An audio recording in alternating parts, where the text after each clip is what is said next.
Boa tarde a todos, boa tarde a todas. São 15h30, dia 27 de março.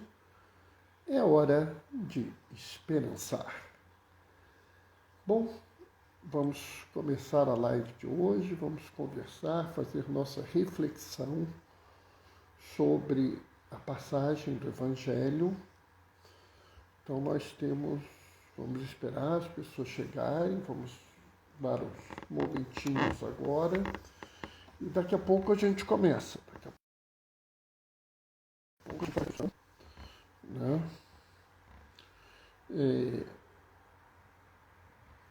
A passagem de hoje é uma passagem conhecida, né? Mas é uma passagem que tem algumas coisas que talvez não tenham chamado a atenção, né? E assim, essa coisa às vezes vale a pena a gente repensar a vida, né? Para a gente não cair nessa mesma situação, sabe? Né? Então, vamos esperar, vamos ver as pessoas aí chegando, vamos ver como é que é o dia de hoje, né? Nós estamos aí com as nossas atividades. Eu ainda não sei muito bem como é que vai ficar a minha situação desse negócio. Vai ter feriado, não vai ter feriado? Oi, Fátima, paz e bem. Sabe, eu estava falando, eu ainda não sei muito bem como é que vai ficar a minha situação, né, nessa pausa, nesse feriado, a gente ainda não sabe muito bem, hora parece que eu vou trabalhar, hora parece que eu não vou, cada hora fala uma coisa.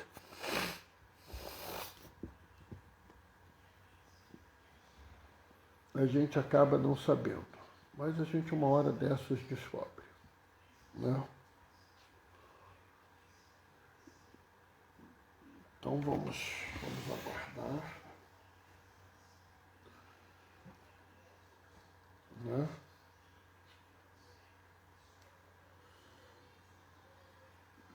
A gente vai ver aí. Tem muita coisa que eu posso fazer, né? Que eu posso fazer de casa, na forma de teletrabalho, sem problema nenhum. Mas aí tem que esperar, tem que ter a decisão, né, do lado das pessoas que cuidam do hospital, né? Então aí a gente ainda está sem saber, né?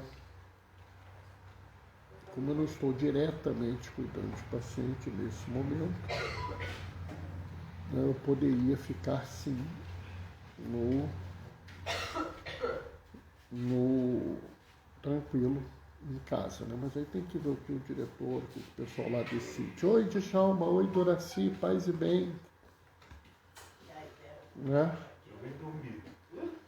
Vocês estão ansiosos, hein, Doraci? Hein, Fátima? Ansiosos para tomar a vacina? Hein? Nós estamos aqui. Djalma entrou com os dois celulares, né? Cada um com um, né?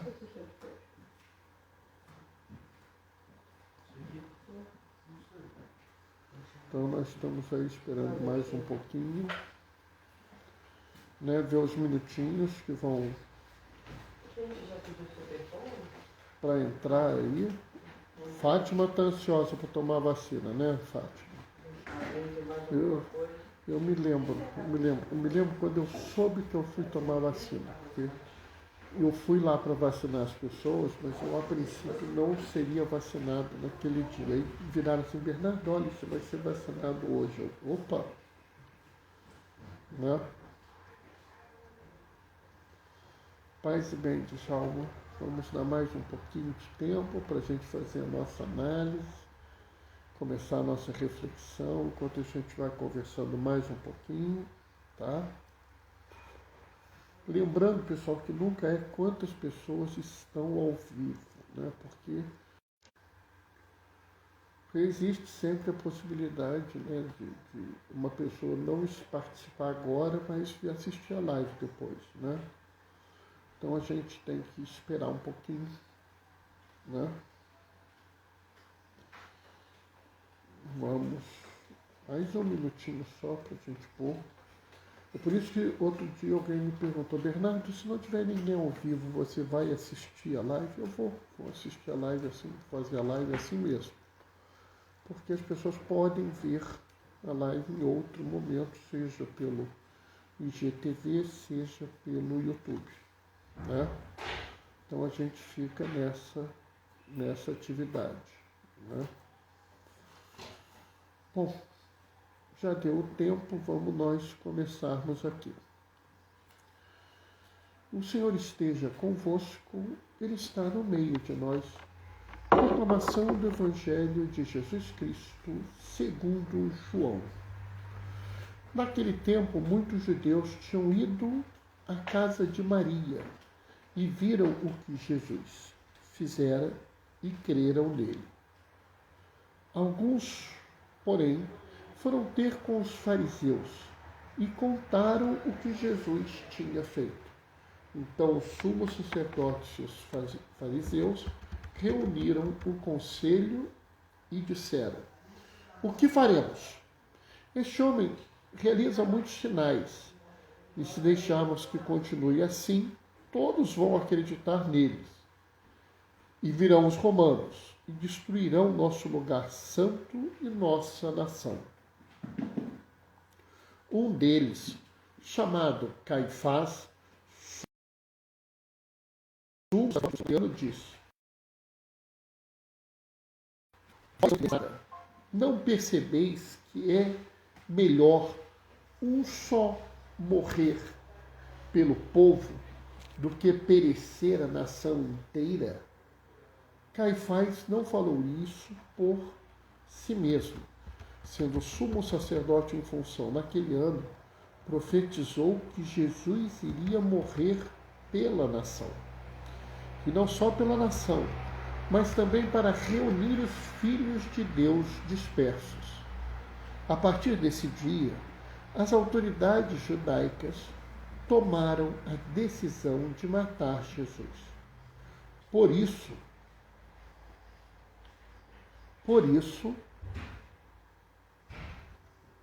Jesus não andava em público no meio de judeus. Retirou-se para a região do deserto para a cidade chamada Efraim. Ali permaneceu com seus discípulos.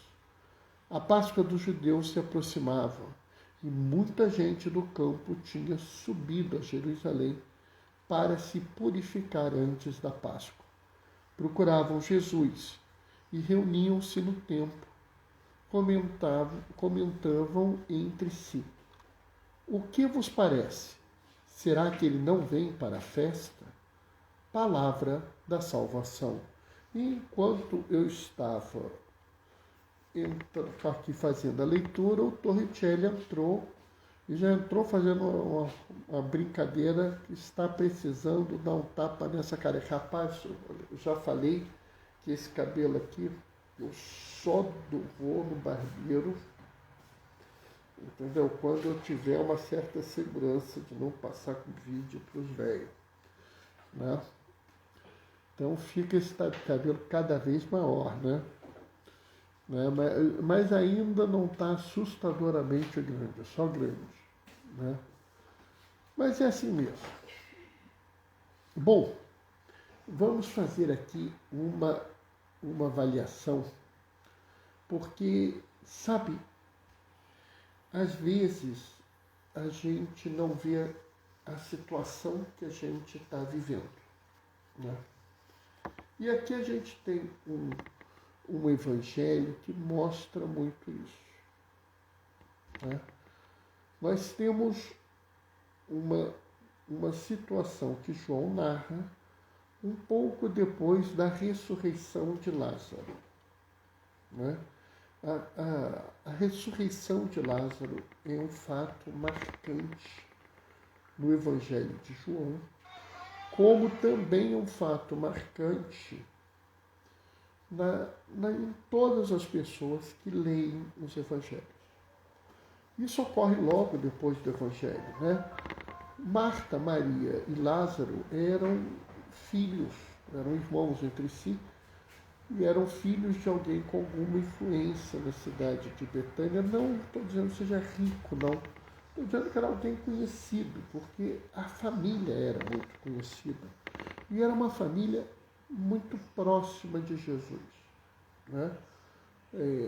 Marta, ela fala claramente com Jesus: se você tivesse chegado aqui antes, seu amigo não teria morrido, né? Se vocês observarem, esse tratamento não é feito normalmente. Você não se refere, nem João Batista, que era primo de Jesus, é chamado de amigo, né? Então Lázaro era alguém muito próximo de Jesus, era alguém de muita expressão, tanto que vários e vários judeus foram encontrá-lo.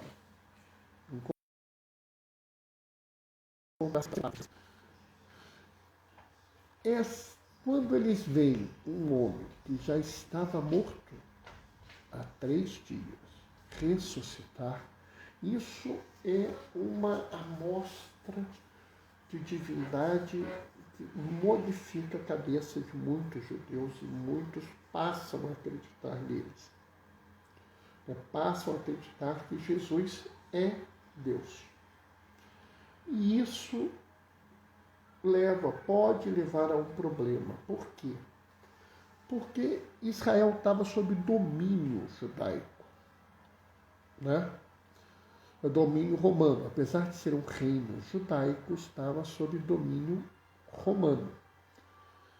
E os romanos, eles cuidavam do reino, do império deles, com uma coisa chamada Pax Romana. O que é a Pax Romana?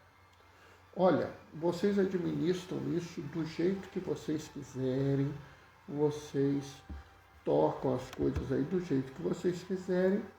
Só tem 2 coisas que a gente exige. Primeiro, que vocês paguem os impostos que vocês devem a Roma. Segundo, que não dê confusão, que não dê problema. Se der confusão, der problema, ou vocês não pagarem os impostos, eu vou aí com uma legião e toco o horror. Vou matar, vou arrebentar, vou queimar, vou trucidar, vou destruir, não quero saber. E era uma máquina de guerra, né? O Império Romano era uma máquina de guerra que a gente não tem uma coisa semelhante no mundo, né? Então era uma coisa assim que começou a levar preocupação. Qual era a preocupação? Se Jesus começar a ganhar muito espaço, as pessoas começarem a crerem muito nele, elas podem não respeitar a autoridade judaica. Também a autoridade judaica, né? A autoridade judaica, a autoridade do templo, né? Era uma autoridade que estava em xeque. E a ocupação romana, apoiada pela autoridade judaica, entraria também em xeque, e isso poderia levar a uma revolta. Na verdade, anos depois, houve uma revolta, mas que não tem propriamente a ver com Jesus. Tá? Na década de 70, depois de Cristo, houve uma revolta judaica e Jerusalém foi destroçado, o templo foi destruído, foi um negócio, né? Mas não tem a ver com Jesus. E as pessoas fazem o seguinte raciocínio: o que a gente vai fazer? Se esse homem começar a ganhar muito espaço, muito terreno, se as pessoas crerem muito, os romanos vão vir aqui e vão destruir tudo. E aí Caifás é o sumo sacerdote em função naquele ano. Vamos entender bem. Existia uma classe de pessoas, uma classe de sacerdotes em Jerusalém que não tem a ver com os nossos padres, tá? Os nossos padres, os nossos bispos são sacerdotes, mas o sacerdote ali era uma função que não é exatamente a função de um padre hoje em dia, né? Ele tinha uma função de levar as oferendas ao templo, mas não é o mesmo trabalho. O sacerdote não tem propriamente aquela função de pastorear um rebanho, como os padres têm hoje em dia. Era uma função mais de receber a oferta, levar a oferta ao santo, né, que era o santuário onde ficava a Arca da Aliança, né? Fazia algumas funções, como confirmar que a pessoa havia ficado livre da lepra, esse tipo de coisa. Era quase um funcionário burocrático do Estado teocrático onde eles viviam. Mas tem que ter alguma coisa que coordene isso. Então existia um conselho, uma coisa chamada sinédrio, que seria, dentro da nossa analogia, tipo a diretoria do templo, ou seja, todos os sacerdotes se reuniam no sinédrio. E todo ano tinha um que era o manda-chuva. Ele era daquele. Na verdade, não era escolhido. Na verdade, a lógica era assim. No ano tal é fulano da tribo de tal. No ano seguinte era outro fulano da outra tribo. No outro, ou seja, mais ou menos era um cargo que passava de ano para ano, né? Iam trocando as tribos. Naquele ano você tem Caifás. E é interessante porque ele fala assim: vós não entendeis nada, não percebeis que é melhor um só morrer pelo povo do que perecer a nação inteira?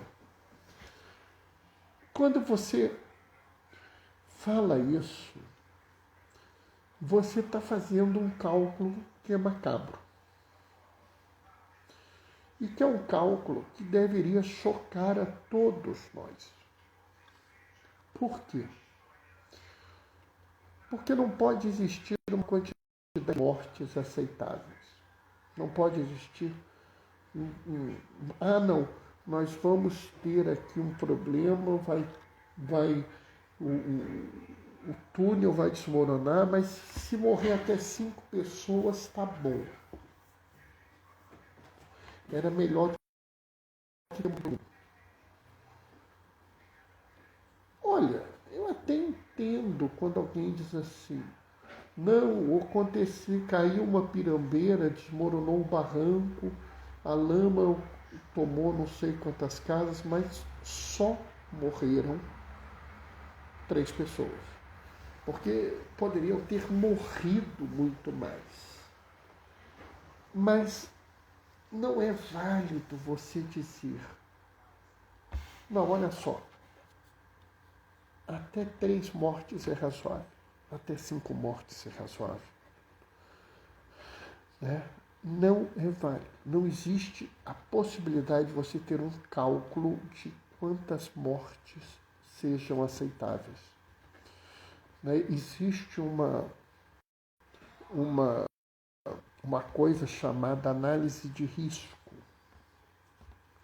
onde você calcula assim: não, eu vou fazer tal projeto. Se morrer até tantas pessoas nesse projeto, mesmo eu pagando as indenizações, o lucro que eu tenho é suficiente, então vai valer a pena mesmo que morram tantas pessoas, mesmo que eu tenha que pagar tantos milhões de reais de indenização.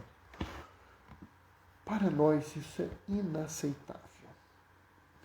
Para quem segue Jesus, a vida é um bem que não permite uma negociação.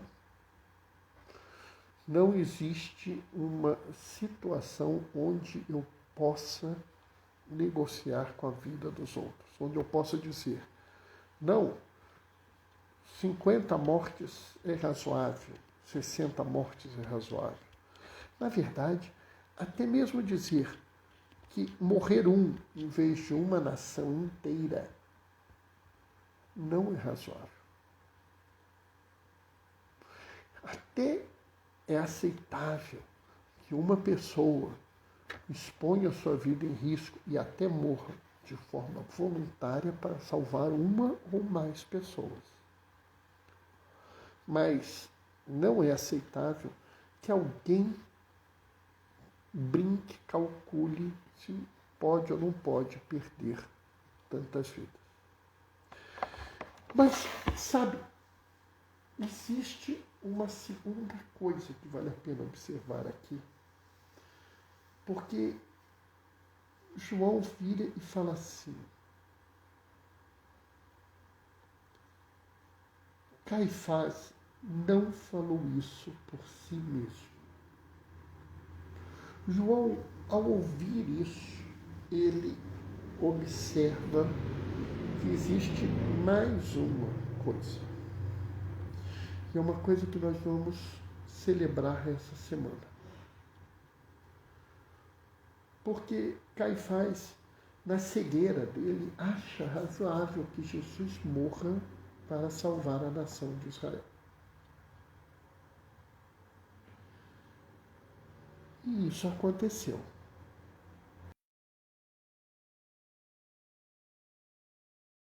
Os filhos dispersos de Deus. O que Caifás não esperava é que Jesus ressuscitou. Sabe, João fala assim, Caifás no erro dele, Caifás na visão limitada do mundo dele, Caifás na incapacidade de amar o outro, acaba fazendo uma profecia, uma afirmação sobre o que viria depois. Caifás, mesmo tendo em sua visão uma visão absolutamente perversa, uma posição totalmente amoral, ele nos dá a possibilidade de ver uma realidade absolutamente especial, que é a realidade de você ver que Jesus morre, mas morre para salvar toda a humanidade. A diferença entre o que Jesus faz e o que Caifás propõe é só uma. Caifás se acha no direito de determinar a morte de outra pessoa para que a nação de Israel não morra. Jesus aceita dar a sua vida para salvar a cada um de nós, para salvar a cada homem, mulher e criança que existe, que existiu e que existirá no mundo. Não é uma coisa a mais. Não, Caifás não atirou no que viu e acertou no que não viu. Caifás estava errado. O que a gente tem que entender é que da mesma forma que Jesus pode mudar, pode ressignificar toda a sua vida e toda a sua existência, ele também pode mudar todas as realidades. Então, do cálculo macabro feito por Caifás, a existência de Jesus pode nos dar uma esperança. Mas o mal existente na fala de Caifás nunca vai mudar. Cabe a nós acreditarmos sempre em Jesus, amar a vida e seu valor, garantir a dignidade do ser humano e buscar a cada dia nos aproximar mais e mais de Jesus. Amém? Bom, pessoal, o que eu tinha para falar hoje era isso, né? Amanhã, pessoal, amanhã é domingo de Ramos. Eu estou com um probleminha e eu não vou poder fazer as lives às 15h30. Eu vou fazer a live às 11 horas, tá? Algumas pessoas não estão saindo de casa, até porque nós estamos num momento crítico, né? E a gente nos é pedido para ficar em casa, né? Inclusive, tá essa questão aí do feriadão, que eu prefiro não chamar de feriadão, porque dá a impressão que é para o pessoal ir para a praia, para cachoeira e tal, não é. Então amanhã eu vou fazer a live às 11 horas. Quem quiser, coloca um ramo perto do celular, perto da televisão, perto do computador, porque eu vou dar a bênção dos ramos, tá? Eu vou fazer o evangelho da chegada de Jesus a Jerusalém, que é o evangelho mais curto. Vou dar a bênção dos ramos, tá? Para que todos nós possamos aproveitar, né, essa devoção. Não tem nada de errado em abençoar um ramo, não tem nada de errado em a gente pensar esse evangelho e até se alegrar no primeiro momento. Mas a gente vai tocar um pouco melhor nisso, tá? Eu vou me despedir. A Fátima está mandando amém, Djalma está mandando amém. Um amém com mãozinha de oração, Fátima e Djalma. Assim também. Opa, que bom. Importante a gente estar junto, tá? Vou me despedir deixando a minha bênção. O Senhor esteja convosco. Ele está no meio de nós. Por intercessão de João Damasceno, desça sobre vós e permaneça para sempre a bênção do Deus Todo-Poderoso, Ele que é Pai, Filho e Espírito Santo. Aqueles que podem, fiquem em casa. Aqueles que precisam sair, usem máscara, tá? Assim que puder, assim que tiver a oportunidade, toma a vacina. Combinado? Hoje e sempre glorifiquem o Senhor com a vossa vida. Vamos em paz, que o Senhor nos acompanhe. Beijos e bênçãos, pessoal. Tchau, tchau. Até amanhã, 11 horas. Amanhã é 11 horas, pessoal. Então, tragam seus ramos para a gente abençoar. Tchau, tchau, pessoal. Até amanhã.